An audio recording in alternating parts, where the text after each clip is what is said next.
it has been Evra, Desave, and Professor that have been piloting the struggle bus here for KBM. But on the other hand, yes, the jungle ties things together, and that is a plus. Also, it's not like for KBM, like it's not like they're playing at their ceiling and it's like, well, we suck. No, they have a higher level to hit clearly, and that can be its own kind of bright side.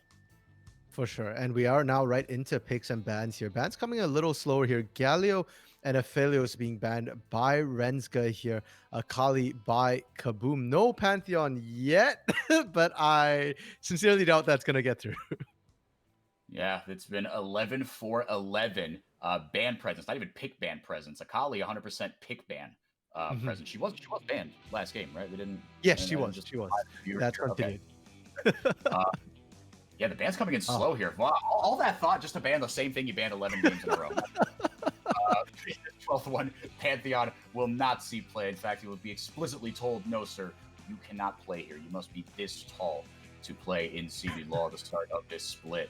But going back to what you mentioned about Rensga, I like that you pointed out as the Samira ban comes through here that it's not like they are just winning off of just, skirmish and wild play and just, good mechanics and not able to close out games because of macro. Their macro actually has been pretty strong because often, in my experience anyway, that's what you see out of rookie teams and rookie heavy teams is, they'll put on they'll do some flashy mechanical things in lane. You go, ooh, wait a minute, like they might actually have something here. And then the macro does them and they just get absolutely unwound by anyone with more experience. Yeah, so it's kind of almost flipped here, considering that KBM, as you said, is the team who is expected to have more experience here.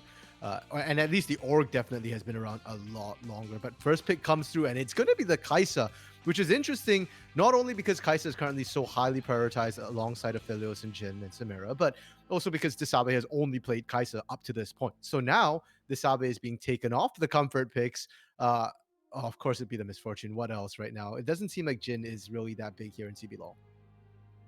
No, which is surprising. But Seraphine Misfortune is 10 different types of gross. It is such a good combo. I'm really, really excited for this. I think, Desave and Professor, Seraphine's a new champion, but this is a very old bot lane. Again, in the most respectful way possible. Old. But no, this could be really, really nice. But again, we see it's AD carry and jungle priority that has been consistent in the first 3 picks. I suppose you could throw Seraphine in the mid lane, but oh gosh, I'd be so upset. My brain and my mental for the rest of the day would go kaboom if they put Evra on the Seraphine. So I don't think they're gonna do that. I wanna agree here, but I'm also kind of like, I'm not sure because neither of these players have really tipped their hand with the Seraphine pick, so I'm not 100% sure who's gonna play it. And the fact that they can flex it, I feel like, is it's a pretty good choice to pick early because Seraphine doesn't do great into picks like maybe the Leona, the heavy engage supports, but at the same time, like if you were to run into say like a set, you could potentially just zone out using your range and be kind of safe because set has to run at you. Whereas if it's not a favorable matchup in the support lane, you can always just flex in mid. And when you pair it with something aggressive like the Hecarim, which we're not seeing a lot of, surprisingly, it's a kill lane. You can set up a lot of ganks, get that Hecarim rolling, and once a Hecarim gets rolling, well, he goes fast. Mm-hmm. Yeah, he is fast as frick, as they say. Bankai not going to be on this Aatrox. That's going to get taken away. Twisted Fate can be taken away from House TF. So strong right now. We're just with the comps that people like to run. Again, these kind of 1-3-1 comps seem to have been not dominating, but most kind of safe and successful. You put someone with split push capabilities in the top lane, Twisted Fate out there making plays, creating numbers advantages all over the map. But that is not going to be something we'll see here. Neither will we see Gragas either top in the jungle or in the support role. So flexible for either one of these teams. But Set here as a flexible pick as well. Cleon could be on it on the support role. Jungle and top still also open. So KBM have a little bit of a job on their hands. They've got to do a little bit of detective work, a little bit of hedging their bets here. Yeah, and I think for Rensga right now, they probably don't actually want to opt into a full-on team fight against the Misfortune Seraphine, because that is, as you mentioned, that's a disgusting combination. It's almost as bad, if not worse, than the Leona Misfortune combination. So I like the bans, because Twisted Fate stops them from doing the split push with that mid lane, and the Gragas as well. The disengage and the ability to throw any sort of orderly team fight into chaos is so strong to take away. We are seeing the Renekton already being picked up from KaBoM. Again, super high priority pick here, which I think as of this game so far has only actually won once, despite being the most frequently picked top laner. And oh, is that going to be a Jace coming through for Kiari here? Yeah, Jace has seen a little bit of play here. One game, or excuse me, 1 game 4 bans. Oh But yeah. 1-0, piloted by, oh gosh, where is he? It was Dinkedo. Yep, and he was able to pick up the win in that one last week. But we've got, oh my gosh, oh, this is going to be fun. Yeah, I guess it's Set support Jace up in the top lane. But again, Set you could throw into, actually, no, if it was anyone but Syndra. Well, actually, you could go like Syndra support. Dude, I wish. Okay, it's possible, but it's so unlikely that. Yeah, no, forget I said that. I was like, no, that's not. I'd be so excited if it was, though. That'd be so hype. No, a little more standard here. Yeah, the spiciest thing is the Set support, and even that, was a lot more prevalent kind of this time last year, but still very strong here. Don't know if you've seen it paired up with Kai'Sa, but I think Trigo, you said 100% Kai'Sa picks for the boy on that front, and Kai'Sa has been just so strong. I'm not good enough to play AD carry, and I played her in an ARAM the other day, and I kind of stomped some kids, so it shows you just how strong this champion is right now. Yeah, really good. And if you look at both compositions, Renska, I love what they flex to, because I said that they don't really want to team fight against the Seraphine Misfortune, so they just go straight poke here. Jace with that Shock Blast Energy Gate, the Nidoii with all the spears here. Syndra, one of the longest range stuns in the game, and even Kai'Sa with those Void Seekers as well. If they get to just sit back and poke here, KaBoM is in for a really rough game of dodgeball. And you compare that to what KaBoM drafted, they didn't all in on the team fighting, which not really a bad idea considering what we're seeing here. They've got a bit of independence in the top lane with that Renekton. You've got the Zoe as well, who can try and poke back, try and get a catch potentially. So that's good things to see from both compositions, not just the straight up brawls we kind of used to seeing from last week. Yeah, no, I think that's well said. Kind of interesting here that Gragas, that was actually the first time he was banned, but he is again just insanely flexible as well. And I do appreciate here that, yeah, I mean, Kiari, I'm really interested for this top lane here. Bankai, he is in need of a bit of a redemption arc here. Skeeto rather, he piloted the Renekton to victory, but otherwise, Yeah. Renekton actually hasn't been super successful as far as wins and losses. He's obviously incredibly strong and has been picked a bunch, but Bankai ran into a brick wall named Parang the last time he piloted that champion. But Kiari can abuse him in lane and just, if nothing else, just keep himself safe, not allow Bankai to just go all over the place and roam. And no, he's got to be able to stay safe here. He's got an advantage with the range. And yeah, a lot of poke here, like you said, and a very rough game of dodgeball that KaBoM could be facing here. And the problem here with the Renekton pick as well, and this is, I feel bad for Renekton. It's gonna sound bad, but I want, this is objectively numbers, stats that our producer Dia has also pulled up as well. Bankai is probably not gonna help Renekton's case here. He's currently sitting at the lowest kill participation of all players, pretty much at 15% right now, and he also has the worst KDA at 0.22 KDA. So he dies about 5 times more frequently than he gets kills or assists. So I don't know if that bodes well for this Renekton here. No, I don't think so. Yeah, I think Renekton he's very high ceiling, high floor right now. As far as just, it's really hard, especially with Gore Drinker, to just straight up int on Renekton, but he can be so powerful. And like you said, if that kill participation, that KDA, that those numbers that speak to a lack of what Renekton should do, which is be a flanker, be a team fighter, slice and dice through an entire an entire team and just get to the back line, blow up an AD carry, things like that.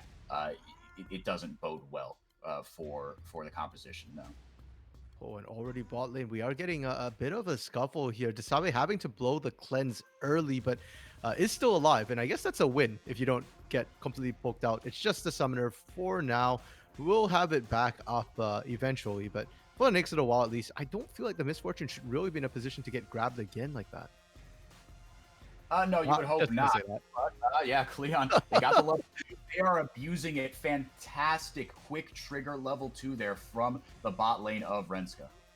And I want to point out that Desabe is the sort of the vet here on Kaboom. He is supposed to be the lone remaining player, the 10%. He was a sub for Kaboom last split here, and he's really not been performing well in lane, especially like in team fights. Desabe has managed to somehow to give a bit of pressure here, but in lane, it just feels like he's constantly getting run over, and it's not going to be helped by the fact that his bot side jungle got invaded by Frost Strike. So Mousy's not even going to really be able to help him out too much here. No, Mousy's got some catching up to do, and maybe he's going to try to do it by way of taking an eye for an eye here in the jungle. Can't really dive at level 3, at least not. Yeah, no, just don't do that. I don't think that's what he was trying to do, but either way, you see the going for the tier here for Desabe. Mana Moon, really strong on Misfortune and these kind of more caster-centric burst damage AD carries, and going with the Comet as well, which I appreciate. Again, you talked about in this bottom lane how with whether it's Seraphine or Misfortune, you can really abuse with a range advantage. My gosh, the range Professor didn't even get tower aggro. No. they just walk in, cast a spell, walk out. That's disgusting. And I guess that's why we saw Cleon playing so aggressively there, because you kind of have to. If not, this is what happens. Trigo is going to get poked out. You love to see it here because it's what is needed from Kaboom's bot lane, you know, considering how much grief we gave them. But I want to go back to junglers for a second, because I'm used to sort of horizontal jungling. You occasionally get vertical jungling, but 4x4, have you heard of diagonal jungling? Oh, I have not, but I'm really excited. Because that's literally what we just saw here. Mousy clears the upper right quadrant and then goes to the lower left quadrant here, where Frost Strike kind of goes the other way. So a little bit of an odd start, and I feel like that's contributed a lot to sort of how this lane has played out. The fact that, you know, we saw Trigo and Cleon playing very defensively, knowing that they could potentially get ganked from behind, and Bankai and Kiari as well, the top side, you know, playing kind of oddly as well. We're not seeing quite as much trading as we're used to necessarily seeing in the top lane earlier because of the potential for Frost Strike to just show up with a surprise spear and pounce. Yeah, whether it's him or Mousy, oh boy, Frost Strike not going to land this. Bankai on the run. Kiari is locked under tower here. He's going to sacrifice. No, he's not going to sacrifice the minion wave. Instead, he's just going to leave Frost Strike to play a little cat and gator out there. Rush, but that is all she wrote. What is that? Like the Florida version of cat and mouse? Gator and panther or something? Got bushes and rivers and stuff. Thematically, I think. Yeah, I mean, I guess it takes all kinds on Summoner's Rift here, but already, yeah, a lot of trading back and forth, and I kind of do expect to see the Jace is sort of expected to win out. He's got the range advantage. He's got disengage should Renekton want to come in, so he's got a lot of tools here in isolation, and I feel like just sending Frost Strike up there is sort of icing on the cake. But bot side again, the engage from Cleon. Cleon, he's been good with those, despite the level advantage here. You gotta respect the play here from Cleon. Is that the range is going to be rough under tower. You're not even necessarily safe as Mousy lurking just outside the vision range. When this wave pushes up, he's going to try to literally hop on here. There he goes, popping Ghost, going knocking up Cleon. He's got a big stack for the W. He might be able to pick up a kill on Desabe, but no, didn't have to blow flash or cleanse there. Desabe, I mean, not that either would have helped him, I suppose, but he was going to be able to sustain the true damage and instead locked in for the kill. Really good veteran stuff there. Yeah, cool nerves under pressure there, because he actually went in for like extra autos to try and take that one. It gave him first blood with, you know, the make it rain there, and close. Frost Strike almost returning the favor with the spear. But I want to draw attention to that gank from Mousy as well, because first of all, it's a lane gank. It's something we don't see a ton of, but it's something that Hecarim excels at. And second of all, was his target selection there between Trigo and Cleon. He opted for Cleon, which is normally considered a bad idea because it's the support and it's a tanky support. But the positioning allowed him to actually tag both Trigo and Cleon and pressure both there. So great that they picked up that kill. And despite getting the kill, they actually don't get the first objective. It's Renska instead with slightly better macro picking up the Ocean Drake. Yeah, really good responsiveness there. I mean, yeah, they like you said, they just backed off kind of instantly. I mean, the fight was taken kind of by the skin of their teeth, so they opted not to, but good, decisive dragon take there by Renska. Otherwise, across the map, things looking really, really even. I mean, the biggest CS discrepancy is in the mid lane and the support role at 3 apiece. My goodness. Yeah, no, but it has been Renska that walked away with the first Drake, despite KaBoM getting the first kill. That goes on to Desave, and that's really nice because sitting there with that tier kind of sucks. Tier is not a power spike, kids, but now he's got the pickaxe and 2 longswords as well, so he's going to start to hurt, but Trigo does have the Noon Quiver in response. Yeah, so not a ton of damage coming out just yet. There is also tier on House in the mid lane as well to make sure that he's got the ability to constantly poke down Everett. But I don't expect this state to continue here because when you look at the picks here, Syndra, Jace, these aren't champions who are content to sort of sit back. They want to be lane dominant. They want to apply kill pressure to get control, to get priority on rotation. So I expect to see, a bit more attention focused in the top side from the side of Renska, from Frost Strike here, and just sack Cleon and Trigo a little bit. The Kaisa will be kind of fine. She is falling behind in CS, but that's because a big wave is coming in here. And Cleon on set is one of the best low econ players, whereas for KaBoM, slightly different. It's different but similar because Renekton, again, lane dominant. Zoe, again, can be lane dominant as well. So they want to do the same things, but against the likes of a Syndra Chase, it's going to be a bit difficult. So I expect to see Mousy continue to pay more attention to this bot side, get that team fighting threat really up and running here for the mid game.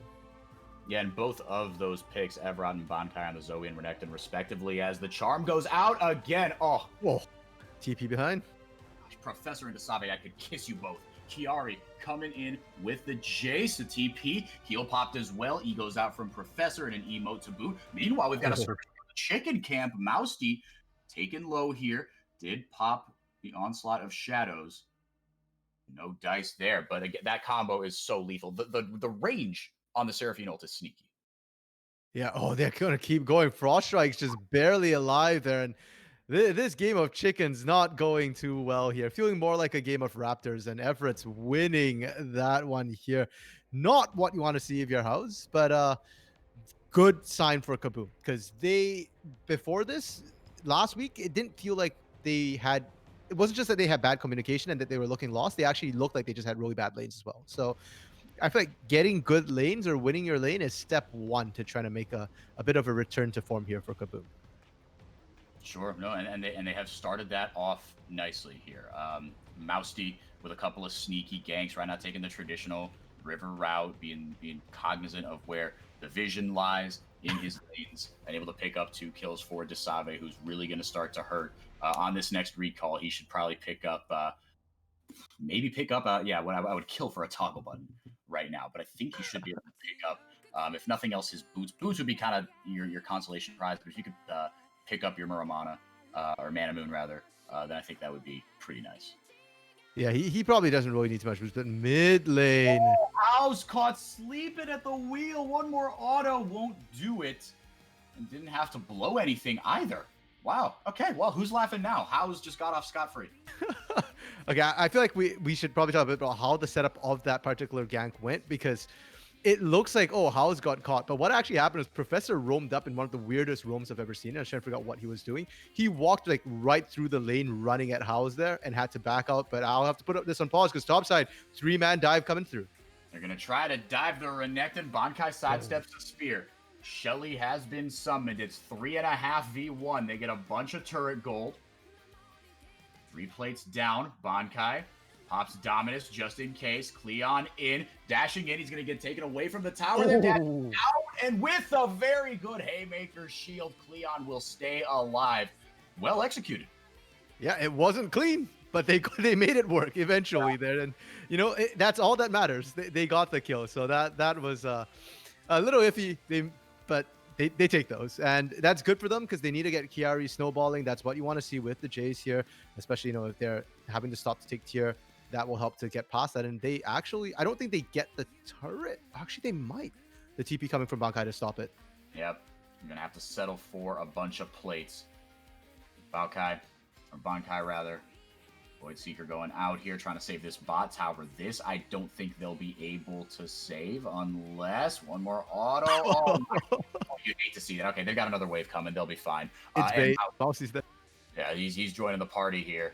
So the first tower does go over to the bot side, and just after the top side tier 1 returned there, and they're responding in kind. Frost Strike around there, grabbing some enemy Gromps, and maybe looking for a play there onto Bankai, who able to get the Conqueror off, build up enough rage. Kiari not going to try to do anything, and the Dragon taken as well by KaBoM with the pressure they created on the bot side.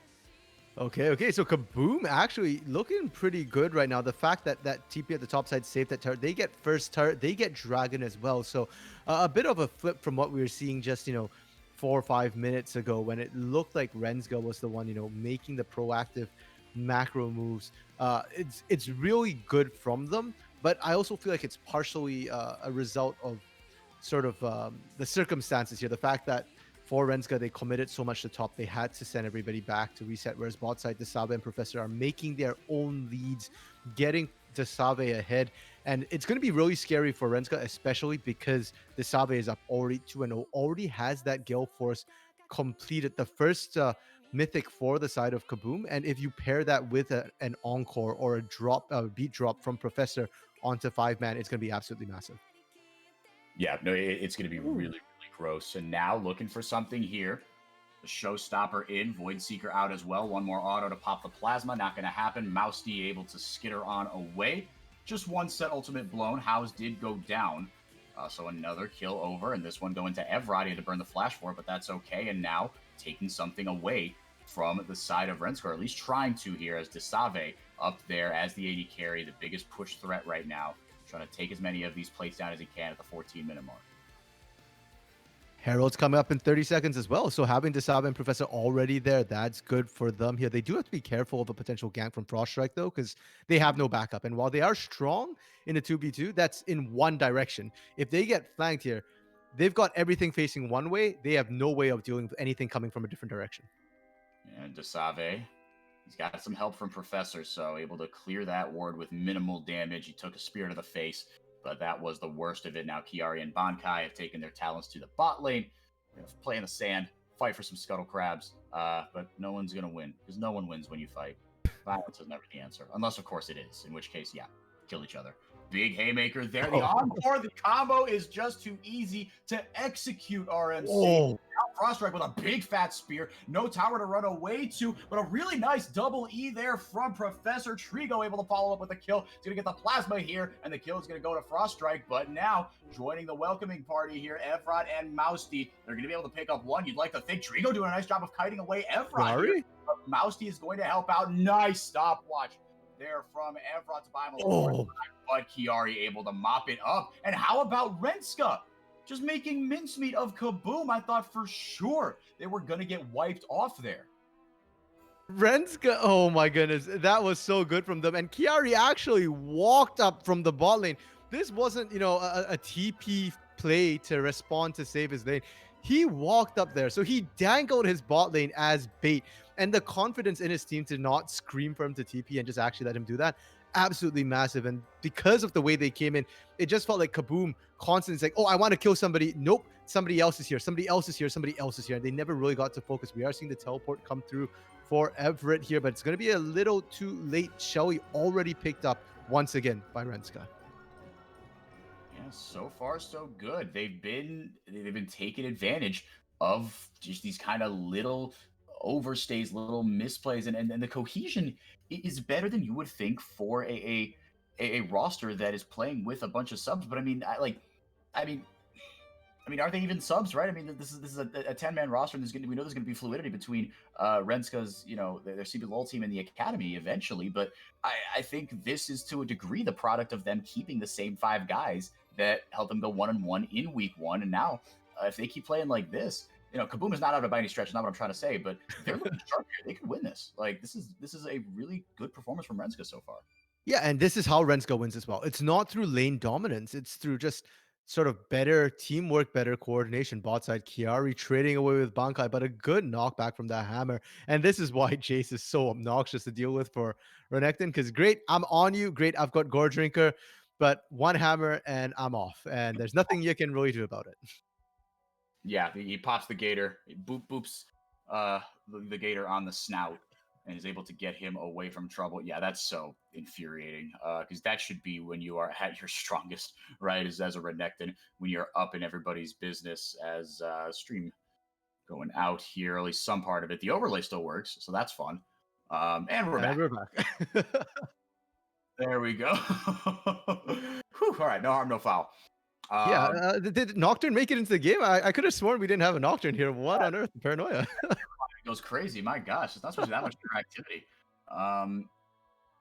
So I'm trying to jockey over this dragon here. 1-1 on either side. This game's still pretty darn even. But the vision was planted by KaBoM. But it's not like any team is surprised at the other's presence. Scatter the weak gonna land onto Mousty. Look at Renska. They're all over the place. Like, they're flanking from multiple directions, and they can do this because of the poke comp. They're just poking from everywhere.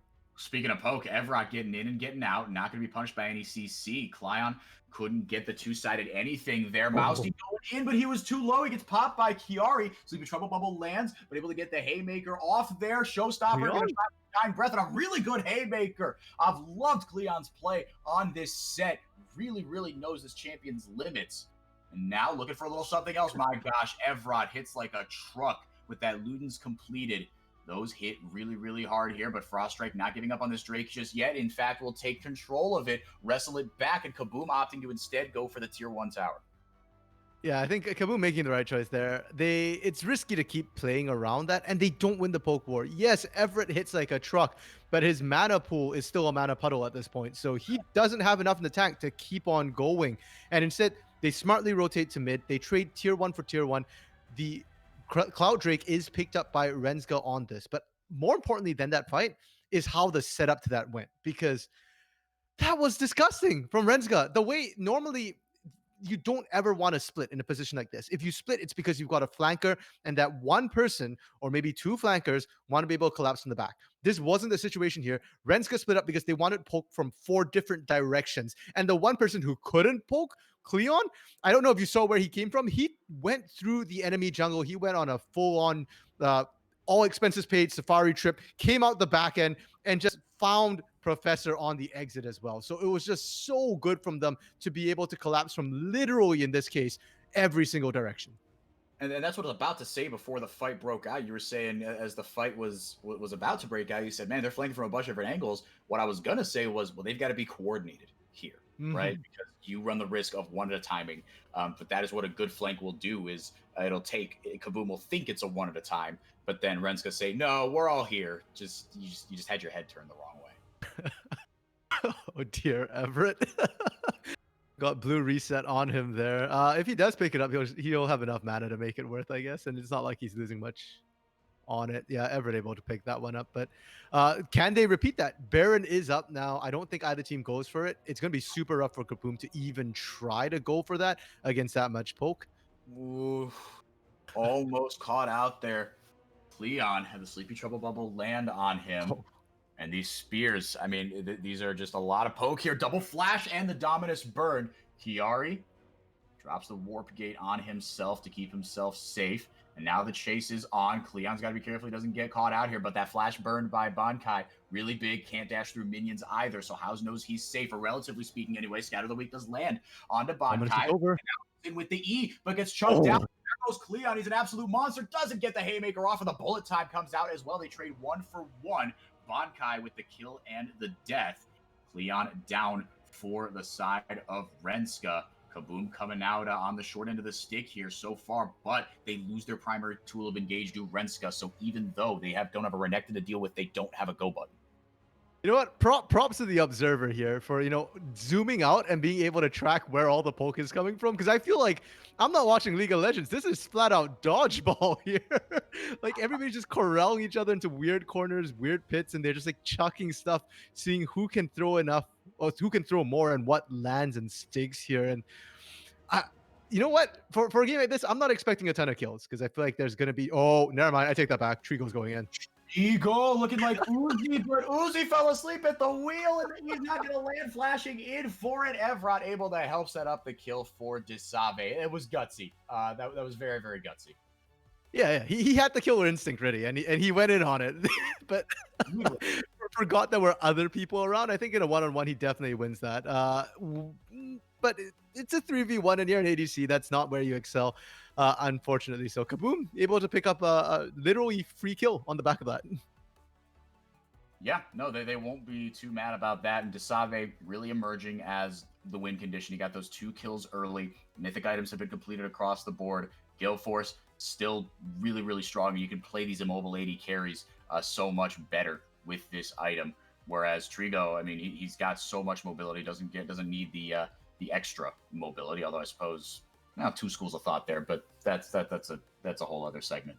But Desave, no, he's looking really, really strong right now. And into a team that is composed like the team of Renska, he's just looking to eliminate anyone that gets a little too close. He's got good disengage for himself. Mousty should be able to keep people busy. So trouble lands there. Bonkai with the Dominus back up, forces a flash out of Cleon.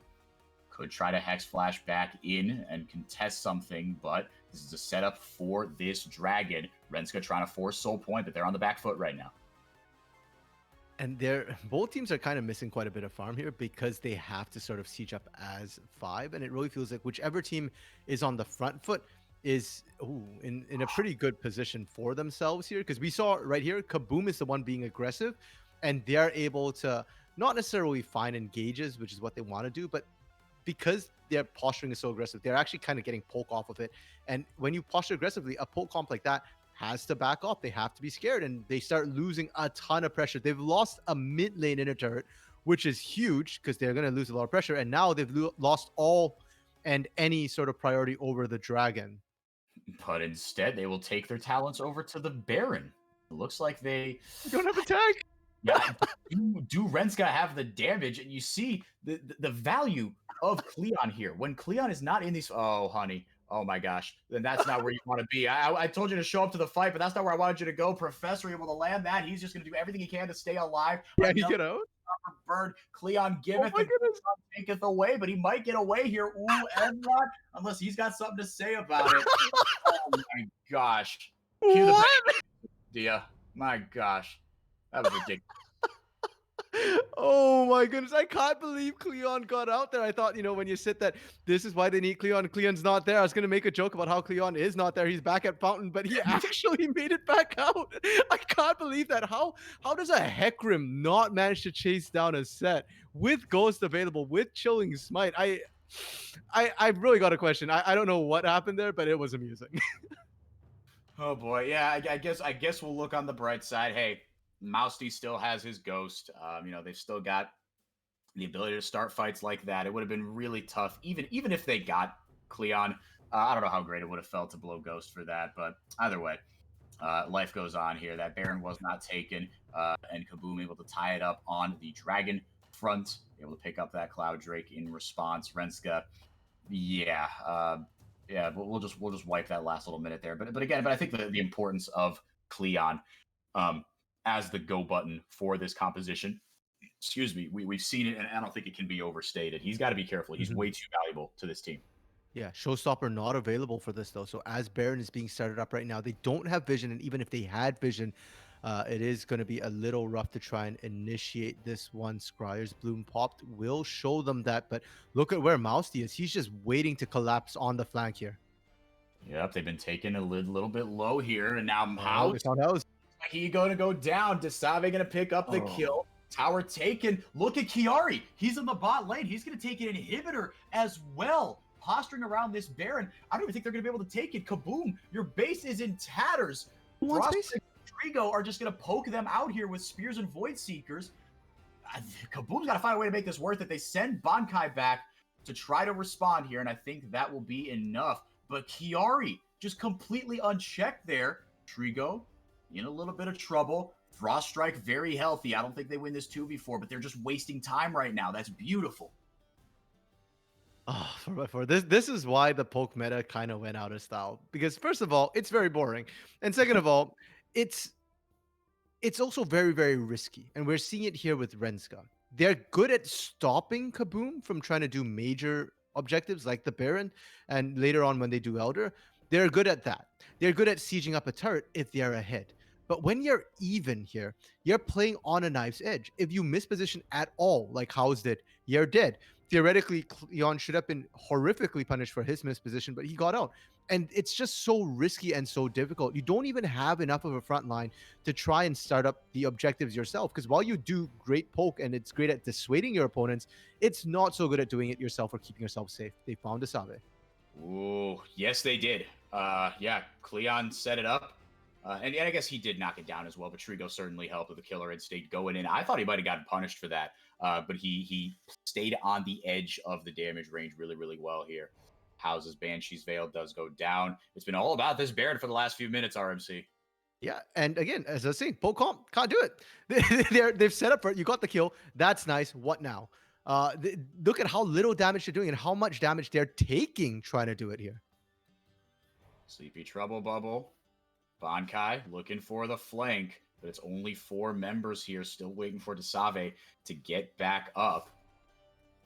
And they, again, just failed posturing around this Baron. Both teams, both sides have things to deal with that. I wish there was a way to track how much gold has been wasted in the Baron pit right now, because the wards constantly get put down and the wards constantly get cleared, and neither team can effectively kind of do it. So it feels like a lot of time wasted, and it doesn't work in favor of Renska because their waves were pushing great, but you didn't stall long enough. So while your waves pushed, you didn't get a ton of turret damage. Instead, KBM can just go back and pick up all that farm there. They did get the bot side inhib, which was massive, that Chiari managed to take for them. But since then, nothing. And Bankai walked up to that last Baron fight. Next time, we'll have the teleport available. So he can just sit bot lane, soak up all that gold, and then when it comes time to fight, he can just TP there. Yeah, that's what they might look to do here. A couple minutes, and I mean, someone's got to soak up that bot lane because the inhib did go down. Chiari was split pushing while we were sitting there with our blinders on the this dragon is going to spawn, and Renska ready for the taking there. And now, wouldn't you know it, where's KBM? Are they by the Baron? Why, yes, they are. Fight might break out here. Bankai looking for a flank. Gets locked down. Now they're putting the chase on him. House has got to be careful. He flashes away. Well played by the mid laner for Renska. And he goes with the showstopper. Chiari has to get the heck out of dodge. Mousty's going to chase him. Might pick up the kill. No, he will not. Almost able to bonk him over the head. The ult does land there from Professor. Traded back and forth. All that for just 1 kill. Really good stopwatch there to save his life. Chiari not able to get the kill. That was so close. And I want to give credit to Cleon there for Renska, because that should have gone a lot worse than it did. But the showstopper onto Mousy just in time to stop the engage. Oh. I can't praise anybody, can I?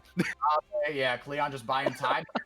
Go with the killer instinct, sidesteps the bullet time, and now has the follow-up onto Evron, able to pop the plasma, sidesteps the damage from Professor, really heads up there. He knew that he was there, and that's what Professor is there to do. House has the Banshee's Veil up here, no minions to try to take down this tier 2, and that's a bummer because this feels like a prime opportunity to do so.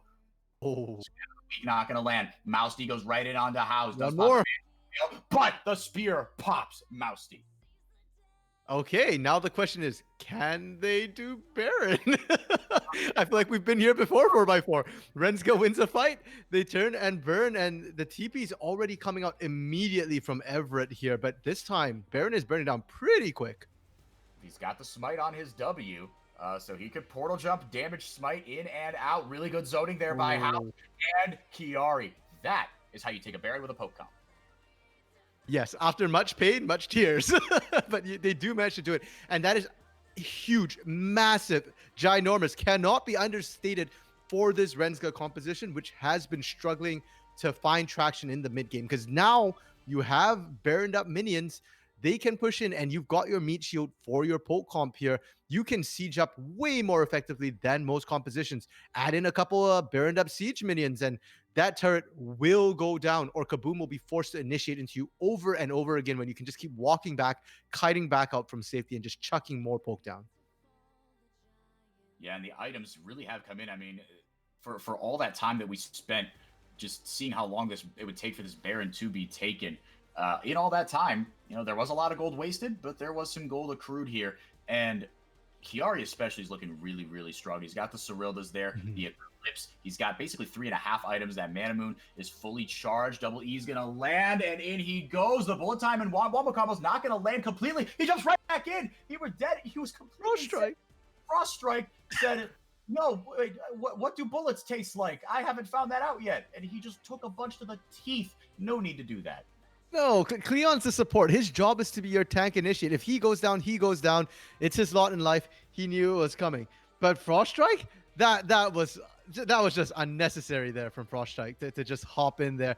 It's gonna cost them because now the Baron, there's only a minute and a half left. By the time Frost Strike's back up, it's down to a minute. By the time they set up a siege, you've got maybe what, 1 wave, 2 wave tops before it's gone. So unfortunately, after all the work they put in to get Baron, it's kind of wasted. And KaBoM, on the other hand, breathing a sigh of relief because that catch was pretty big to them, pretty instrumental in making sure that they don't have to suffer under what was dodgeball and is now just a hail of darts.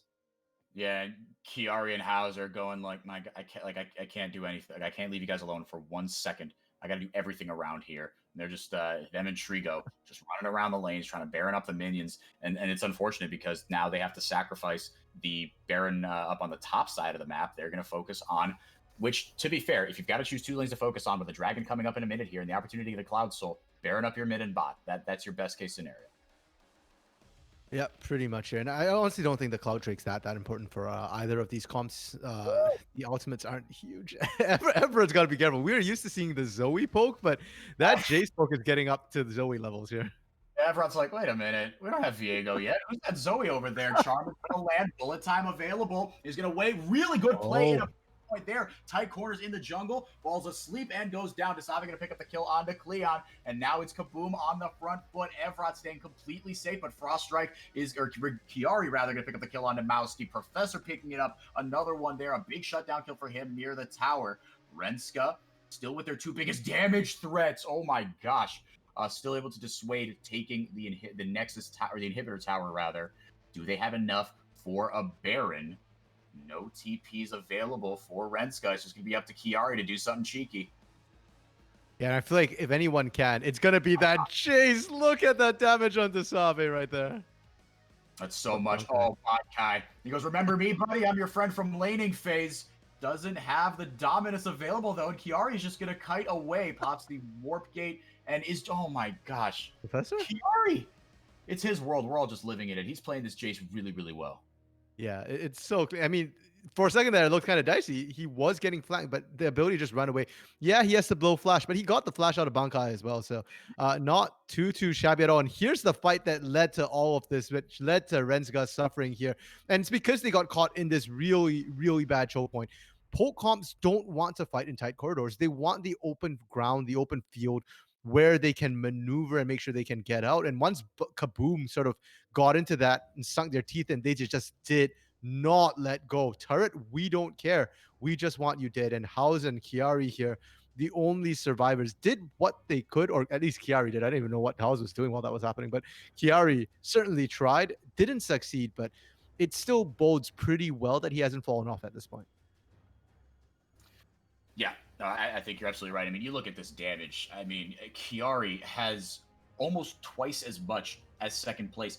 I think, just doing some quick maths here, if you add it up, well, he's got more than his entire team for sure. He's got more than, I think, even the entire enemy team, or if not, it's really, really close.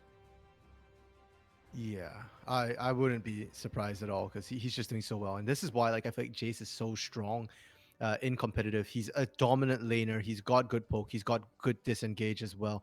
And while some regions, won't name which ones, aren't known for their Jace, CBLOL generally produces pretty good Jace players. So I wouldn't be surprised to see Jace come back into CBLOL's meta here. No, that would be cool. I mean, you know, especially if it was to be a rookie like Chiari who kind of took up that next mantle. I think that would be pretty cool. Yeah, we've seen Jace, like we said, it was just the one game. This is his second game. He's been banned out 4 times previously, but it was Dean Kedo who piloted him in a win for Loud against Furia last week, 3-0-3 on that one, and just went this straight lethality that you see Jace's. They've run kind of since the beginning of time here, but no Mana Moon for Dinkedo in that game.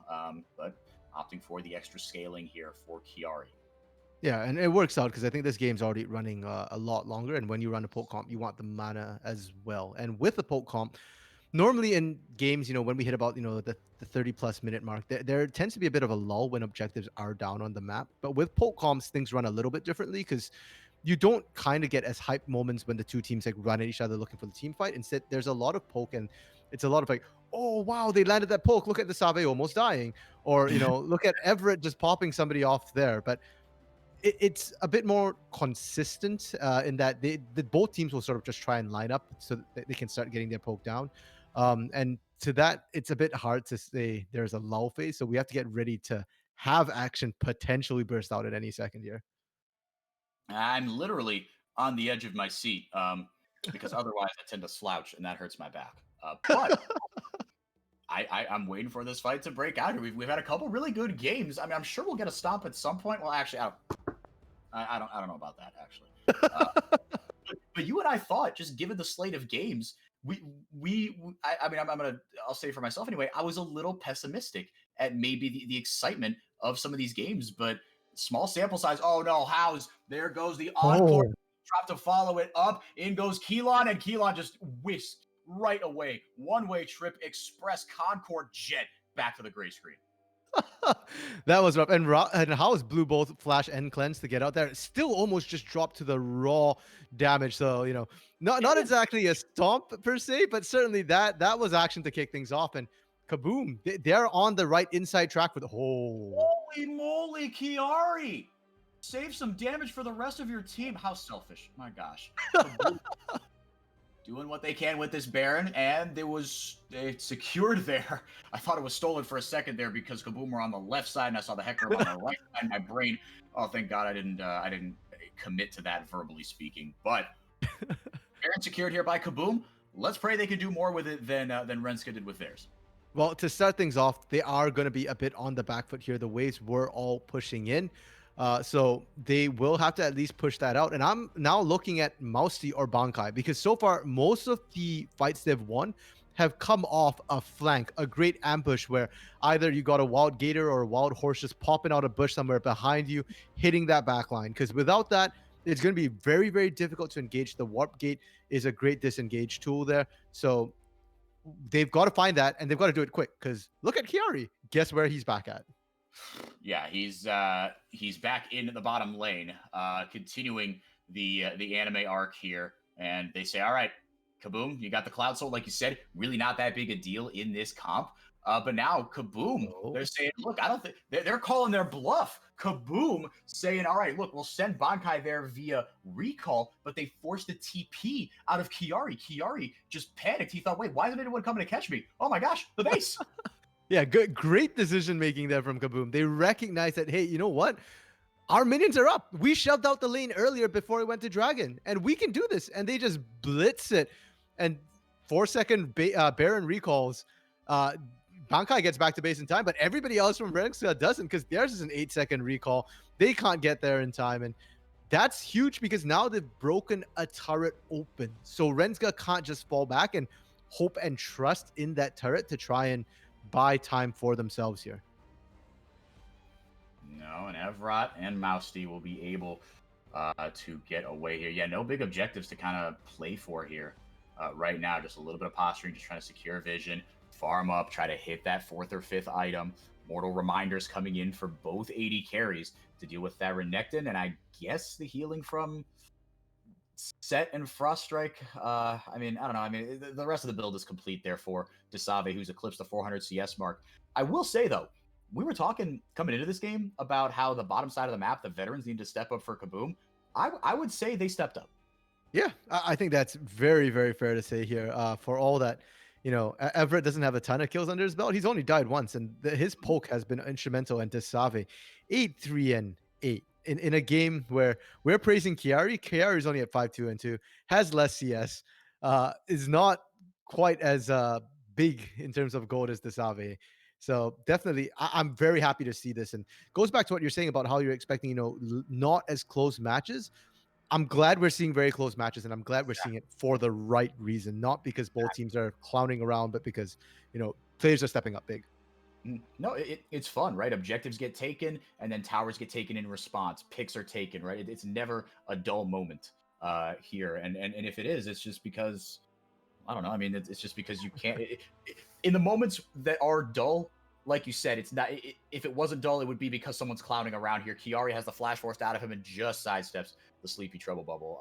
No, so for the most part, I've been really impressed with the play so far here. Big credit to Renska as well. They've been a ton of fun to watch. Kiari put on an absolute show on this Jace. Yeah, the question now is, can he continue to do so? Because Jace is known to fall off a little bit. Itemization has actually helped a lot in terms of champions falling off, like Renekton, Pantheon. They no longer just drop straight off the edge of a cliff there. They actually have a bit of a gradual come down. And Jace is one of those champions as well. So for as strong as Kiari has been, my question is, can he continue to be quite as impactful here? Do we get the flank? Bankaizen. Mankai is in, pops the Dominus, and gets popped himself. Big ol' shield there from the Sterix. And Desave does pick up yet another kill. The veteran stepping up, the old head adjusting his gray crown of wisdom on his head and picking up kill number 9. And now they've got the numbers advantage here, and they are pressing down the bottom lane of Renska. But the poke is able to dissuade anything further, and the minions aren't baroned up anymore. It's a little bit tougher. That inhib's still down on the bot side. Wasn't as impactful a push, but Kiari was able to do enough there. Now Mousty in some trouble. The all-in there goes right back in with the onslaught of shadows, but will back off, turning their attention to the mid inhibitor. Kiari gets the poke out, but they will settle for just that inhibitor. And now maybe looking to turn their eyes towards that Baron with a minute left. Yeah, they need to set up the vision around the Baron first, because again, I'm always a fiend for vision here, especially around major objectives, but especially against a poke composition there, you kind of need to be able to see where they are to decide who to collapse onto as well. So vision going to be key. It's going to be a minute, and it's nice that they'll have supers pushing in the mid lane, because it should give them a bit of priority if they just wish to push that out or collapse onto it.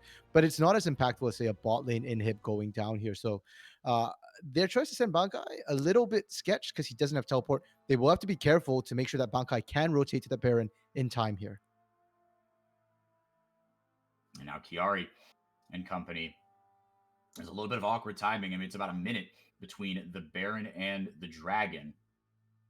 So maybe, hard investing into getting this vision isn't worth it. I mean, the determinant of who's going to get this Elder Dragon is almost certainly going to be who wins the fight around the Baron, if there is a fight around the Baron. But I think if you're Renska, you have to try to contest it. They're doing some damage to your waves here in the mid lane, but that inhib's still down in the bot lane. And I agree. Look, I think Bankai can probably clear these waves faster than anybody and relieve the pressure. Now the inhib back up, so no need. But the lack of a TP is a little bit concerning with the Baron up so soon.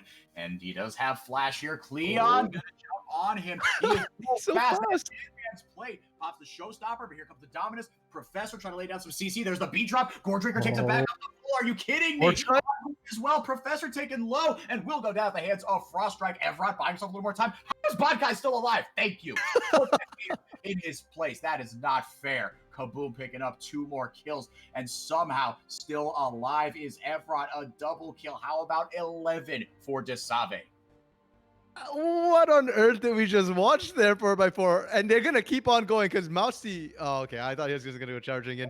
He had the onslaught of shadows, I think. So, yeah, but a bit of a departure from the measured game we were seeing before that. Like, just throwing everything in the kitchen sink at Bankai there. We've seen how that goes. It generally doesn't end well against a Goredrinker. And as much as you want to cut healing, I almost feel like you need to buy a Serpent's Fang for that Sterix Gauge shield as well. I think that's very well said. There goes the GA. Trigo gave his life and tried to kite out and make it worth it and get Mousy as well. Desave will go down.